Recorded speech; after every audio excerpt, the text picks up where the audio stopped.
বন্ধুরা সবাই কেমন আছো? বন্ধুরা আজকে তোমাদের আপন মায়ের পুকুরে ছেলের ঠাকুর ডুবানো নিয়ে অসাধারণ একটি সত্য ঘটনা বলবো। গল্পটি শেষ পর্যন্ত শুনলে তোমরা বাধ্য হবে হাতের কাজ করতে। না হলে সবাই আমাকে কাজ করে দিয়ে যাবে, আমি বাধা দেব না। আমি অভ্রনীল, পুরো নাম অভ্রনীল ঘোষ চৌধুরী, মা ভালোবেসে রুদ্র বলে ডাকে, বয়স 18 বছর, এবং এটা আমার গল্প, বা বলা যেতে পারে আমার এবং আমার মায়ের গল্প। এটা একটা সত্যি ঘটনা, তাই আমি চাই যে আমার দর্শকরা পূর্ণ সত্যিটার সাথে পরিচিত হোক।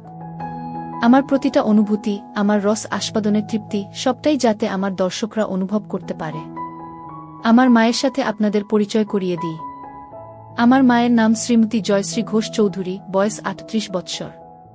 গায়ের রং শ্যামলা, কিন্তু ভারী মিষ্টি চেহারা, এবং তার থেকেও বেশি মিষ্টি ওনার হাসিটা। মায়ের মনটা ভারী সরল, তবে বুদ্ধি তীক্ষ্ণ। কিন্তু যত বুদ্ধি সব বাইরের জগতের ক্ষেত্রে। আমার বেলায় মায়ের শুধু সরলতা আর ইমোশন কাজ করে। আমার বাবা অনির্বাণ ঘোষ চৌধুরী একজন লেক এজেন্ট এবং কিছু অন্যান্য ব্যবসা করে। মাও কর্মরত। সব মিলিয়ে সংসারে কোনো রকম কোনো অভাব নেই। আমি স্কুলে পড়ি, বর্তমানে ক্লাস 9। বাড়িতে আমরা 3 জন ও আমার ঠাকুমা থাকি। ঠাকুমার বয়স 80 বছর। উনি বেশিরভাগ সময় ওনার রুমেই থাকেন এবং ঈশ্বর আরাধনায় নিজেকে মগ্ন রাখেন। আমার মায়ের প্রতি কোনো রকম কোনো দৃষ্টি শুরুতে আমার ছিল না। ছোটবেলায় সব ছেলেরা যে চোখে নিজের মাকে দেখে, আমিও সেভাবেই দেখতাম। কিন্তু আমার একটা বৈশিষ্ট্য ছোটবেলার থেকেই ছিল, মোটামুটি 12 বছর বয়স থেকে, সেটা হচ্ছে নেক ফিহেস, বা মহিলাদের গলার প্রতি এক অদ্ভুত আকর্ষণ। আর আমার মায়ের প্রতি আমার সূত্রপাত ঘটে আমার এই ফিহেসের দ্বারা। আমি শুরুতে ফেটিশ কি জিনিস জানতাম না, শুধু দেখতাম যে মহিলাদের গলা দেখতে অথবা ছুতে আমার খুব ভালো লাগত। সে বয়সে মহিলা বলতে তো শুধুমাত্র স্কুলের শিক্ষিকারা। মায়ের দিকে শুরুতে সেই দৃষ্টি পড়েনি। তখন শুধু স্কুল শিক্ষিকাদের গলা নানা বাহানায় স্পর্শ করতাম এবং তাতেই তৃপ্তি পেতাম। আস্তে আস্তে বয়স বাড়ল। বয়সের সাথে সাথে আমার পিপাসাও বাড়ল। কিন্তু নেক ফেটিশটা বা মহিলা গলার প্রতি লোভটা কিন্তু আমার রয়ে গেল। যখন আমার বয়স 18, তখন হঠাৎ একদিন আমার দৃষ্টিতে মা ধরা দিল। তখন গরমের ছুটি চলছিল। আমি বাড়িতে, বাবা বাইরে কাজে গেছেন, ঠাকুমা নিজের রুমে নিজের মনে আছেন এবং মায়েরও কোনো কারণে অফিস ছুটি, তাই মা ও বাড়িতে। সেদিন অসম্ভব গরম পড়েছিল আর আমরা সবাই গরমে ঘেমে একাকার। আমি ড্রয়িং রুমে বসে টিভি দেখছিলাম আর মা রান্নাঘরে কাজে ব্যস্ত ছিল। আমার পিপাসা পাওয়াতে গেলাম রান্নাঘরে জল খেতে। রান্নাঘরে গিয়ে দেখি মা মাটিতে বসে সবজি কাটছে। রান্নার লোক সেদিন আসেনি। রান্নাঘরে ফ্যান না থাকার জন্য মায়ের একেবারে নাজেহাল অবস্থা। পুরো শরীর ঘামে একেবারে ভিজে গেছে। তখনও আমার মনে মায়ের প্রতি কোনো পাপ চিন্তা ছিল না। আমি নির্বিকার মনে জল খাবার জন্য মায়ের পেছনে রাখা শেলফ থেকে জালের বোতল নেবার জন্য মায়ের পাশ দিয়ে মায়ের পেছনে চলে গেলাম। জলের বোতল নিয়ে আমি জল খেতে খেতে সামনের দিকে, মানে মায়ের দিকে ঘুরলাম। মা আমার ঠিক সামনে বসে সবজি কাটছিল আর আমি একদম মায়ের পেছনে। আমাদের রান্নাঘরটা ছোট। মায়ের কাছাকাছি দাঁড়ানো সত্ত্বেও এর আগেই কোনোদিন কোনো পাপ চিন্তা আমার মনে আসেনি। কিন্তু সেদিন জল খেতে খেতে হঠাৎ কি মনে হলো, একবার নিচে মায়ের দিকে তাকালাম। দেখে আমি আর থাকতে পারলাম না, অনুভব করলাম আমার ওটা দাঁড়িয়ে পড়েছে। সেদিনই তখন জীবনে প্রথমবার আমার মনে আমার মাকে নিয়ে লোভ জন্মালো। আমি ভাবতে থাকলাম, আমি আমার স্কুল শিক্ষিকাদের ক্ষেত্রে যেরকম বাহানা দিয়ে ওনাদের স্পর্শ করতাম, সেরকম একটা বাহানা করতে থাকলাম মনে মনে। এক সময় আমি মাকে বলে উঠলাম, মা, মা বল কি হয়েছে? মা তোমার গলায় কি একটা আছে? মা আমার গলায়? আমার গলায় আবার কি থাকবে?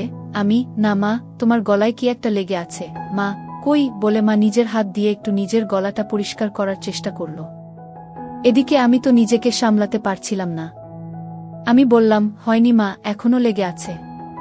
মা নিজের ঘামে ভেজা গলা আর ঘাড় হাত দিয়ে মুছতে মুছতে বলল, এখনো আছে? কি লেগে আছে রে? আমি দূর থেকে বুঝতে পারছি না। আমাকে তোমার গলার কাছে গিয়ে দেখতে হবে। মনে হয় পিঁপড়ে বা এমনি নোংরা। আমি তোমার গলার কাছে এসে দেখব মা, কি লেগে আছে। মা, আচ্ছা থাক লেগে। আমার গলায় কি লেগে আছে না আছে তোকে দেখতে হবে না। তুই পড়তে বসগে, যা। শুধু পড়ায় ফাঁকি দেয়া। সকাল থেকে তো পড়তেই বসলি না। আমার মনটা খারাপ হয়ে গেল। ভাবছিলাম এই সুযোগটা হাতছাড়া হয়ে গেল বুঝি। কিছু একটা করতে হবে। আমি বললাম, হ্যাঁ যাচ্ছি পড়তে, কিন্তু তোমার গলায় ওটা লেগেই থাকবে? দেখতে কেমন একটা লাগছে। মা, কি এমন লেগে আছে রে? কি? এই বলে মা আবার নিজের দুহাত দিয়ে নিজের গলাটা ভালো করে ম্যাসেজ করার মতো ডোলে পরিষ্কার করার চেষ্টা করল। আমি, উহু, এখনো লেগে আছে, যায়নি। আসলে তোমার গলাটা ঘামে ভিজে আছে তো, তাই বোধহয় যাচ্ছে না। এদিকে আসলে মায়ের গলায় কিছু ছিলই না শুরু থেকে। মা তো আর সেটা জানত না, তাই মা আমার নাটক ও পাপ বুদ্ধিটাও বুঝতে পারছিল না। মা এবার খানিকটা বিরক্ত হয়েই বলল, দাঁড়া তো, আয়নায় গিয়ে দেখি। আমি ভাবলাম, যা সর্বনাশ, আয়নায় দেখলে তো মা বুঝে যাবে যে মায়ের গলাতে কিছু লেগে নেই আর আমার কার্যসিদ্ধি হবে না। সাথে সাথে আমি বলে উঠলাম, মা, আমি তোমার গলাটা পরিষ্কার করে দেব। তুমি আবার কেন উঠবে? মা, আচ্ছা ঠিক আছে দে, কিন্তু তাড়াতাড়ি করে পড়তে যা, কোনোরকম কোনো ফাঁকিবাজি না। আমি তো এই কথা শুনে মহা আনন্দে মনে মনে লাফাচ্ছি। আমি মায়ের একেবারে সামনে গিয়ে হাঁটু গেড়ে বসলাম। বললাম, দেখি মা, একটু গলাটা উঁচু করো, মানে একটু উপর দিকে তাকাও। মা আমার কথা মতন একটু মাথা উঁচু করল। আমার সামনে আমার মা তার গলাটা সমর্পণ করে দিল, ঠিক যেন একটি হরিণ নিজেকে একটি ক্ষুধার্ত সিংহের সামনে সমর্পণ করে দিচ্ছে। মায়ের গলায় কোনো তিল নেই, তবে দেখলাম মায়ের ডান ঘাড়ে একটা ছোট্ট বাদামি তিল আছে। গলার মাঝখান দিয়ে দুটো রেখা চলে গেছে পাশাপাশি, মানে দুটো গলার ভাঁজ আর কি। আমি কাপা কাপা হাতে মায়ের গলা স্পর্শ করলাম। প্রথমে আস্তে করে ছুতেই অনুভব হলো যে মায়ের গলাটা কি নরম ও চামড়াটা কি মসৃণ। আমি আর থাকতে পারলাম না, আমার পুরো ডান হাত দিয়ে মায়ের গলাতে বোলাতে লাগলাম। এই সব কিছু কয়েক মিনিটের মধ্যে ঘটে গেল। মা বলল, কি রে হয়েছে? আমি, মা, আরেকটু মাথাটা উঁচু করো, তোমার গলার ভাঁজে আটকে গেছে। গলাটা পুরো স্ট্রেচ না হলে পরিষ্কার হচ্ছে না। এই শুনে মা নিজের মাথাটাকে আরও পেছন দিকে করার চেষ্টা করল। আমি মায়ের থুতনি ধরে আরেকটু উপর দিকে করে দিলাম, যাতে মায়ের গলাটা পুরোপুরি আমার সামনে মেলা থাকে। আমি তাকিয়ে একবার দেখে নিলাম যে মায়ের দৃষ্টি ওপরে ছাদের দিকে, মানে আমি সামনে। মায়ের গলা নিয়ে কি করছি মা দেখতে পারবে না। আমি বললাম, মা, আমি একটু তোমার গলার কাছে এসে ফু দিচ্ছি, যাতে তাড়াতাড়ি পরিষ্কার হয়ে যায়, ঠিক আছে? মা, আচ্ছা ঠিক আছে, যা করার তাড়াতাড়ি কর, আমার অনেক কাজ পড়ে আছে। আমি, হ্যাঁ মা বলে একেবারে মায়ের গলার কাছে নিজের ঠোঁট নিয়ে গেলাম আর মৃদু ফু দিতে থাকলাম মায়ের সারা গলায়। একসময় থাকতে না পেরে মায়ের গলার একদম মাঝখানে একটা হালকা হামি দিয়ে ফেললাম। তারপর ভয় ভয় মায়ের দিকে তাকিয়ে দেখলাম একবার যে মা কিছু টের পেল কিনা। মা আমি কি করছি দেখতে না পেলেও আমার স্পর্শ তো অনুভব করতেই পারছিল। আমার ভয় হচ্ছিল যে মা নিজের গলায় আমার স্পর্শ অনুভব করে ফেলল কিনা, আমার হাতের স্পর্শ আর ঠোঁটের স্পর্শের মধ্যে তফাৎ ধরে ফেলল কিনা। কিন্তু দেখলাম যে না, মা কিছু বুঝতে পারেনি। আমারও সাহস বেড়ে গেল। মা হঠাৎ নিজের দুহাত দিয়ে আমাকে এক ঝাটকা দিয়ে দূরে ফেলে দিল। হঠাৎ ধাক্কা খেয়ে আমি পেছনে হেলে বসে পড়লাম ও নিজের সম্বিত ফিরে পেলাম। মায়ের দিকে তাকিয়ে দেখি মা গম্ভীর হয়ে নিজের আঁচল ঠিক করছে আর এক হাতে সবজি তুলছে। মা সঙ্গে সঙ্গে একটা হাত দিয়ে নিজের আঁচল নিয়ে নিজের গলাকে ভালো করে মুছে নিল। আমি খানিকটা ভয় পেয়ে বললাম, মা কি হলো? মা, কি হবে আবার? তুই পড়তে যা। আমি, না মানে তোমার গলা পরিষ্কার করছিলাম, তুমি হঠাৎ ধাক্কা দিলে। মা বড় বড় চোখে আমার দিকে তাকিয়ে একটু গম্ভীর হয়ে বলল, তোর পড়ায় ফাঁকি দেয়ার বাহানা কি আমি বুঝি না মনে করেছিস? সকাল থেকে এক লাইনও পারিসনি, যা পড়তে বস। আমি, কিন্তু তোমার গলাতে তো এখনো একটু লেগে আছে। মা, লেগে থাক আমার গলাতে যা খুশি, তোকে আমার গলার দিকে খেয়াল রাখতে হবে না। আমি একটু পরে স্নান করতে যাব, তখন এমনিতেই পরিষ্কার হয়ে যাবে। আমি একটু মনে মনে ভয় পেলাম। তাহলে কি মা বুঝে গেল আমার মনের পাপ? এই ভাবতে ভাবতে আমি আস্তে আস্তে মুখ নিচু করে চলে যেতে লাগলাম। তক্ষুনি মা আমার পেছন থেকে মিষ্টি গলায় বলে উঠল, কষ্ট পাসনে বাবা, আমি তো তোর ভালো জন্যই বলি। আমি বুঝি তোর বয়সে পড়তে ইচ্ছে না হওয়াটাই স্বাভাবিক, মন শুধু ফাঁকি দিতে চায়। কিন্তু বাবা, পড়াশোনা না করলে তো ভবিষ্যৎ অন্ধকার। আমার আর বুঝতে বাকি রইল না যে আমার অতীব সরল মা আমার মনের ভেতর কি পাপ চলছে তা একটুকুও বুঝতে পারেনি। আমি নিশ্চিন্ত হয়ে বললাম, মা সরি, তুমি চিন্তা করো না, আমি ভালো করে পড়াশোনা করব। আমার কথা শুনে মায়ের মুখে একটা মিষ্টি হাসি ফুটে উঠল আর আমিও রান্নাঘর থেকে চলে গেলাম। অল্পটুকু স্বাদ পাওয়ার পর থেকে আমার মন পাপ চিন্তায় ভরে উঠল। যেই মহিলাকে আমি এতদিন শুধু মা হিসেবে পুজো করে এসেছি, সেই মহিলা, সেই নারী এখন আমার কাছে একটা তৃপ্তির দেহ মাত্র, যেটা দিয়ে আমার বাসনার পিপাসা তৃপ্ত মিটাতে পারব। আমার মন তৎপর হয়ে উঠল। মা শব্দটা আমার কাছে একটি দারুণ অনুভূতির শব্দ হয়ে উঠল। আমার হঠাৎ মায়ের বলা কথাটা মনে পড়ল। মা স্নান করতে যাবে। হঠাৎ দেখি মা জল ভরা বালতি নিয়ে আমার রুমে এসে হাজির। বুঝলাম কাজের মাসি আসেনি, তাই মাকেই ঘর মুছতে হচ্ছে। মা বলল, এই যে, হয় ঘরের বাইরে যা, নয় খাটের উপর পা উঠিয়ে বস, ঘর মুছব। আর খবরদার বলে দিচ্ছি, যতক্ষণ না ঘর শুকোচ্ছে মাটিতে পা ফেলবি না, ঠিক আছে? আমি সজোরে মাথা নাড়িয়ে আমার সম্মতি জানালাম এবং তাড়াতাড়ি খাটে উঠে ইঙ্গিত দিলাম যে আমি রুমেই থাকছি। মা নিজের শাড়ির আঁচল কোমরে গুজে হাঁটু গেড়ে বসে পড়ল এবং নিজের মতো ঘর মোছা শুরু করল। আমার খাটে সব সময় একটা পড়ার বই খোলাই থাকে, তখনও ছিল, আর ওটাই আমাকে তখন বাঁচালো, নয়তো আবার পড়াশোনায় ফাঁকি দেওয়ার জন্য মায়ের বকুনি খেতে হতো। আমি বইটা নিয়ে পড়ার ভান করতে লাগলাম। কয়েক সেকেন্ড পর একবার আর চোখে মায়ের দিকে তাকালাম। তাকিয়ে যা দেখলাম তাতে আমার চক্ষু ছানাবড়া হয়ে গেল। ঘরে ফ্যান চলা সত্ত্বেও মা তখনও ঘামছে। সারা শরীর ঘামে ভেজা। আমি লক্ষ্য করলাম ঘামের বিন্দুগুলো মায়ের কপাল থেকে আস্তে আস্তে নেমে যেতে থাকল। একটু পরেই মায়ের ঘর মোছা হয়ে যাবে আর মা ছাদে যাবে কাপড় মেলতে। আজকে ছুটির দিন, তাই নিশ্চয় মা প্রচুর কাপড় ধুয়েছে এবং তাই বেশ সময় লাগবে কাপড় মেলতে। ঠাকুমাকে নিয়ে চিন্তা নেই, উনি শুধুমাত্র সন্ধে বেলা একটু ঘর থেকে বেরোন। এই দুপুরের সময়টায় উনি নিজের ঘরেই থাকেন। আমি অপেক্ষা করতে থাকলাম কখন মা ছাদে যায়। এক সময় মা হাঁক পারল, রুদ্র, আমি ছাদে যাচ্ছি, ঘরের দিকে নজর রাখিস। ঠাকুমা কানে শোনে না, তাই ঘর ফাঁকা হলে কাউকে ঘরের খেয়াল রাখতে হয়। যাই হোক, আমি যেই সুযোগের অপেক্ষায় ছিলাম সেটা পেয়ে গেলাম। আমার পকেট স্ক্রুড্রাইভার আর পকেট হাতুড়ি নিয়ে আমি চললাম মায়ের বেডরুমের দিকে। মায়ের বাথরুমের দরজাটাকে দুপাশ থেকেই ভালো করে পর্যবেক্ষণ করলাম। প্রথমবারে কোনো ফুটো পেলাম না। মনটা একটু খারাপ হলো। এই ভারী কাঠের দরজায় তো আর এই পলকা দিয়ে এত কম সময় নতুন করে ফুটো করা যাবে না। কিন্তু আমি আবার বিশ্বাস নিয়ে খোঁজ শুরু করলাম। অবশেষে দেখলাম যে দরজার ভেতর দিক থেকে একটা ছিদ্র শুরু হয়েছে, কিন্তু সেটা এখনো এপার ওপার হয়নি। আমি সঙ্গে সঙ্গে আমার হাতিয়ার দিয়ে ফুটোটাকে বড় এবং সম্পূর্ণ করতে লেগে গেলাম।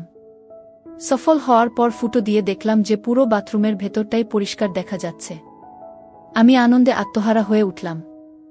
আমি মায়ের বেডরুম থেকে যাওয়ার আগে ফুটোটাকে সাময়িকভাবে একটা ছোট্ট কাঠের টুকরো দিয়ে বন্ধ করে আসলাম, যাতে মায়ের সন্দেহ না হয়। এরপর অপেক্ষা করতে থাকলাম কখন মা স্নানে যায়। এক সময় মা ছাদ থেকে আসলো এবং আমি স্নানে গেলাম বলে সোজা বেডরুমে চলে গেল। মা নিজের বেডরুমের দরজা ভেতর থেকে বন্ধ করতে যাচ্ছিল, তখন আমি বিপদ দেখে বলে উঠলাম, মা, রুমের দরজা বন্ধ করো না, যদি আমার কিছু লাগে। মা, আমাদের রুমে আবার তোর কি কাজ? আমি, না মানে, দরকার তো পড়তেই পারে। তোমার ও তো দরকার পড়তে পারে।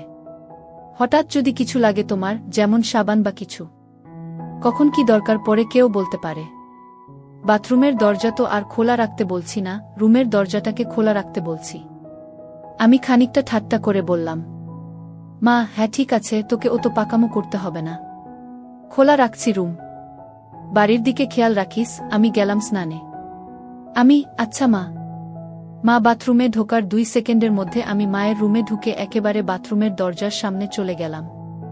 স্ক্রু ড্রাইভার দিয়ে খুঁচিয়ে দরজার ফুটোটার থেকে কাঠের টুকরোটা বের করতে আমার বেশি সময় লাগল না। আমার সামনে তখন আমার যত্নে তৈরি করা দরজার বড় ফুটোটা খোলা। আমার মনে হচ্ছিল যেন স্বর্গের জানালা কেউ খুলে দিয়েছে আমার চোখের সামনে। নিজেকে সামলাতে না পেরে আমি আস্তে আস্তে নিজের চোখটা ফুটোর দিকে নিয়ে গেলাম। মনে নানান ভাবনা চলছে। আমার হৃৎপিণ্ড এত জোরে লাফাচ্ছিল যেন শরীরের বাইরে বেরিয়ে আসবে। এত জোরে বুকের শব্দ হচ্ছিল যে ভয় হচ্ছিল মা না শুনতে পেয়ে যায়। ভাবছিলাম যে আজকে আমি যেটা দেখব এটা পৃথিবীর যে কোনো ছেলের জন্য নিষিদ্ধ। আমি বুঝলাম মা এখুনি বেরোবে বাথরুম থেকে। আমি সাথে সাথে ফোনের রেকর্ডিং স্টপ করলাম। দরজার ফুটোটাকে আবার কাঠের টুকরো দিয়ে যত্নে বন্ধ করে দিলাম ছুট নিজের ঘরের দিকে। নিজের ঘরে পৌঁছনো মাত্র শুনতে পেলাম মা বাথরুমে থেকে বেরিয়ে এসেছে। মনে মনে হাফ ছেড়ে বাঁচলাম। আমার মনে তখন পরম আনন্দ, যেন বিশ্ব জয় করে এসেছি। আমার মন ব্যাকুল হয়ে উঠল মাকে পাওয়ার জন্য। মনে মনে প্ল্যান ভাবতে থাকলাম, কিন্তু কোনো প্ল্যান মাথায় আসছিল না। এদিকে মায়ের অফিস শুরু হয়ে গেল। মাকে একা পাওয়ার সুযোগ হচ্ছিল না। আমার মন তরপাতে থাকল। দিনের পর দিন আমি মন মরা হয়ে যেতে থাকলাম। পড়ায় মন বসছিল না। টিউশন টিচারের কাছ থেকে আমার নামে নালিশও আসে মায়ের কাছে। মা আমাকে নিয়ে একদিন বাবার সাথে সন্ধে বেলা বসে জিজ্ঞেস করে কি হয়েছে আমার, বোঝায় ভালো করে পড়তে। কিন্তু আমি কি আর আসল কারণটা বলতে পারি, তাই চুপ করে বাবা মায়ের কথা শুনি এবং হজম করি। এভাবে বেশ কিছু দিন কেটে যায়, আমার মানসিক ও শারীরিক পরিস্থিতির উন্নতি হয় না। মা বাবাও হাল ছেড়ে দেয়, বোধহয় ভেবেছিল যে স্কুল খুললে রুটিন এ চলা শুরু হবে, তখন সব ঠিক হয়ে যাবে আমার। কিন্তু একমাত্র আমিই জানি আমার কিসে উন্নতি হবে। এভাবে প্রায় এক যায়। আমি আমার 15তম জন্মদিন পার করি। আমি আর নিজেকে শান্ত রাখতে পারতাম না। মাকে ধরার সময় নিয়ন্ত্রণ হারিয়ে মায়ের গলায় কামড়ে দিলাম। অমনি মা আমাকে ঠেলে সরিয়ে দিয়ে বলল, শর্ত রুদ্র, বেয়াদব কথাকার, আজকাল একটু বেশিই গায়ে পড়ছিস। আমার এসব ভালো লাগে না। গরমের মধ্যে গা ঘেঁষাঘেঁষি। আগে তো এরম করতিস না তুই। আমি কি যে বলো মা। কেন, আমি তো তোমাকে আদর করে আগেও ধরতাম। মাসে যাই হোক, হেফতে ওই হিন্দি আর ইংরেজি সিরিয়াল সিনেমা দেখে তোর এইসব ভীমরতি চেপেছে।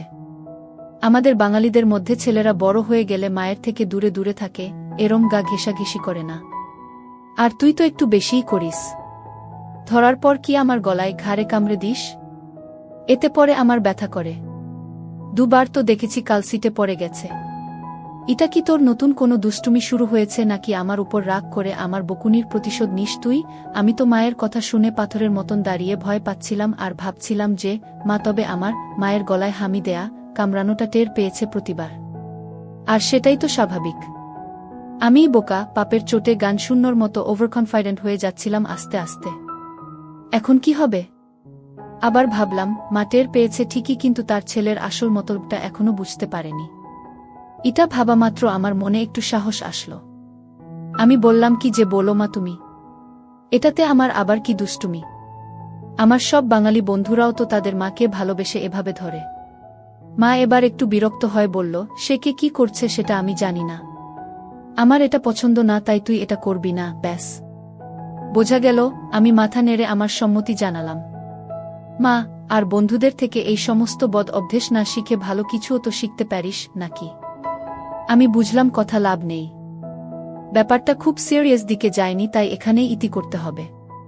আমি তাই আবার ঘাড় নিলে বললাম, হ্যাঁ মা, তুমি ঠিকই বলেছ। আমি তোমার কথা মতোই চলব। মা এটা শুনে নিজের রুমে চলে গেল, আর আমিও আমার রুমে হাত দিয়ে কাজ সেরে নিলাম। এর মধ্যে আবার একদিন মা ছুটি পেল এবং বাড়িতেই ছিল। বাবা ভাগ্যবশত কাজে বাইরে। আমার মনের শয়তান জেগে উঠল। মনে মনে ভাবলাম, আজকে যে করেই হোক মাকে পেতেই হবে। দুপুরে খাওয়া দাওয়া শেষ করে আমি আমার ঘরে আর মা নিজের ঘরে দুপুরের ঘুম দিতে চলে গেলাম। বিছানায় শুয়ে থাকলাম ঠিকই, কিন্তু ঘুম আর আসছে না। মায়ের ঘরে পৌঁছে আমি আস্তে করে বেডরুমের দরজা ফাঁক করে মায়ের রুমে ঢুকলাম। ঢুকে দেখি মা বিছানার একদম একধারে এসে দরজার দিকে পাশ ফিরে শুয়ে আছে। আমিও এবার নিশ্চিন্ত হয়ে মায়ের পাশে খাটের উপর বসলাম। মা বা দিকে কাত হয়ে শুয়েছিল। আমি এবার সাহস করে মায়ের গলার একদম কাছে চলে গেলাম। কিন্তু বিপদ ঘটল তারপরেই। মায়ের ঘুম সাথে সাথে ভেঙে গেল, আর মা আমাকে ধাক্কা মেরে ফেলে বিছানায় উঠে বসল। মা, কি রে বাবা, তুই কি করছিলিস আমার কাছে এসে? আমি আমতা করতে করতে বললাম, কই মা, কিছু না তো। মা একটু রেগে গিয়ে বলল, কিছু না তো মানে? রুদ্র, দেখ, ভালো চাস তো সত্যি কথা বল। কি করছিলি তুই আমার এত কাছে এসে? আমি কোথায় মা? না না, আমি কোথায় তোমার কাছে ছিলাম? আমি তো তোমার পাশে খাটে বসেছিলাম। আমার আসলে ঘুম আসছিল না, তাই তোমার সাথে গল্প করতে এসেছিলাম। এসে দেখি তুমি ঘুমোচ্ছ, তাই তোমার কাছে বিছানায় সবে একটু বসেছিলাম। ভাবলাম যদি তুমি একটু জেগে থাকো তাহলে আমার সাড়া পেয়ে উঠবে। কিন্তু আমার এত সুন্দর মসৃণ বানানো গল্প মায়ের একটুকুও বিশ্বাস হল না। মা জোরে বলে উঠল, মিথ্যে কথা বলিস না। তোর গরম নিঃশ্বাস আমি আমার ঘাড়ে অনুভব করেছি। বল, কি করছিলি তুই? আমি বললাম, মা, আমি তোমার কাছে কিছু লুকোবো না। আমি তোমাকে খুব ভালোবাসি, কিন্তু আমি জানি না কেন আমার তোমার প্রতি একটা অদ্ভুত আসক্তি আছে। আমার কথা তখনও শেষও হয়নি, মা আমার গালে সপাটে এক থাপ্পড় মারল। আমি প্রায় মাথা ঘুরে বিছানায় লুটিয়ে পড়লাম। মা, তোর লজ্জা করছে না রুদ্র তোর মাকে এগুলো কথা বলতে? আমি তোর মা, তোকে জন্ম দিয়েছি। মা মানে বুঝিস জানোয়ার? হায় ভগবান, এগুলো কথা তো আমি তোর বাবাকেও বলতে পারবো না। তোর বাবা তো আর তোকে মারতে পারবে না, নিজেই হয়তো মরে যাবে। আমি কাঁদতে কাঁদতে বললাম, মা আমাকে ক্ষমা করে দাও, কিন্তু তোমাকে না পেলে আমার জীবন বৃথা। আমি জানি না কেন সব সময় শুধু তোমার কামনা আমার মন জুড়ে থাকে। আমার পড়ায় মন বসছে না, রেজাল্ট খারাপ হচ্ছে, এমনকি আমার শরীর ভালো নেই। তুমি তো সবই জানো মা। বিশ্বাস করো আমি অনেক চেষ্টা করেছি, কিন্তু কিছুতেই তোমাকে পাওয়ার ইচ্ছেটাকে মন থেকে বের করতে পারিনি। আমি সাইকিয়াট্রিস্টের কাছেও গিয়েছি, কিন্তু তাদের কাছেও এর কোনো ট্রিটমেন্ট নেই। আমার অন্য কোনো মেয়েকে দেখলে এমন অনুভূতি হয় না যেমন তোমাকে দেখলে হয়। আমি কি করব বলো মা? মা থাম রুদ্র থাম, দোহাই তোকে, তুই চুপ কর। আমার কান আর নিতে পারছে না। আমি চুপ করে নিচের দিকে তাকিয়ে থাকলাম। খানিকক্ষণ পর মাকে একটু শান্ত দেখলাম। বলল, রুদ্র বাবা শোনো, এটা হয়তো একটা বয়সের প্রবলেম। তুই চেষ্টা কর, দেখবি সময়ের সাথে ঠিক হয়ে যাবে। আমি সাহস করে বললাম, না মা, আমার তোমার প্রতি বাসনা ততদিন কমবে না যতদিন না আমি তোমাকে পুরোপুরিভাবে পাব। মা, তুই একটু বড় হয় যা, তোকে তাড়াতাড়ি বিয়ে দিয়ে দেব। কেন এই বুড়ি মায়ের পেছনে পড়েছিস বাবা? আমার মনে হলো এইবার বোধহয় মায়ের মাতিসুল ভাব জেগে উঠেছে, যেটা চায় যে তার সন্তান সব সময় সুখে থাকে, ভালো থাক। আমি ভাবলাম আমাকে মায়ের এই মনের ভাবকে কাজে লাগাতেই হবে। এই আমার অন্তিম সুযোগ। আমি সাথে সাথে মায়ের পা ধরে বললাম, মা আমাকে একবার তোমার সাথে দাও। আমার আর এই জ্বালা সহ্য হচ্ছে না মা। মা প্লিজ। মা অল্প অল্প কাঁদতে কাঁদতে বলল, বাবা এ হয় না। আমি তোর জন্মদাত্রী মা। তুই এখন ছোট, তাই তুই কি চাইছিস সেটা বুঝতে পারছিস না। এটা হয় না বাবা, প্লিজ বোঝ। আমি খেয়াল করলাম যে মায়ের মুখে আর রাগের কোনো চিহ্ন নেই। মা পুরো ইমোশনাল হয়ে আছে। আমি মনে মনে ভাবলাম, এখনই খেলতে হবে। আমি সোজা হয়ে বসে আমার দুহাত দিয়ে মায়ের দুকাত ধরে ফেললাম আর মায়ের একদম কাছে চলে গিয়ে বললাম, মা প্লিজ একবার দাও। সব ঠিক হয়ে যাবে, প্রমিস। আর কোনো দিন তোমাকে বিরক্ত করব না। কোনো দিন কোনো কারো সাথে দুষ্টুমি করব না, ভালো করে পড়াশোনা করব, ভালো রেজাল্ট করব। প্লিজ মা, প্লিজ। আমি বলতে বলতে একটা হামি খেলাম আর বলতে থাকলাম, প্লিজ মা। মা গো, জাস্ট একবার প্লিজ। আর কিচ্ছু চাই না, শুধু একবার দাও। মা হঠাৎ একটা চিৎকার করে উঠল। আমি ভয় পেয়ে মায়ের মুখ আমার হাত দিয়ে চেপে ধরলাম আর মাকে বিছানায় ফেলে মায়ের উপর চেপে বসলাম। মায়ের বোধহয় দম আটকে যাচ্ছিল, আমাকে ইশারা করে বলল যে হাত সরাতে। আমি আস্তে করে হাত সরালাম। দেখি মা কিছু বলছে না, শুধু চুপ করে ছাদের দিকে তাকিয়ে আছে। আমি মন্ত্রের মতো শুধু বলে যাচ্ছি, মা প্লিজ। এক সময় মা বলে উঠল, রুদ্র তুই কি কোনোভাবেই মানবি না? আমি, না মা, তোমাকে আমার চাই। মা প্লিজ রাজি হয়ে যাও, প্লিজ। বোধহয় মা বুঝতে পেরেছিল যে আমি কিছুতেই মানবার পাত্র নই। মা একটা দীর্ঘশ্বাস ফেলল আর মুখটাকে আমার দিক থেকে সরিয়ে ডান দিকে ঘুরিয়ে বলল, ঠিক আছে। আমি যেন আমার কানকে বিশ্বাস করতে পারছিলাম না। এ যেন স্বপ্ন পূরণ। বুঝলাম যে মা নিজের ছেলের খুশির জন্য নিজেকে সমর্পণ করে দিচ্ছে।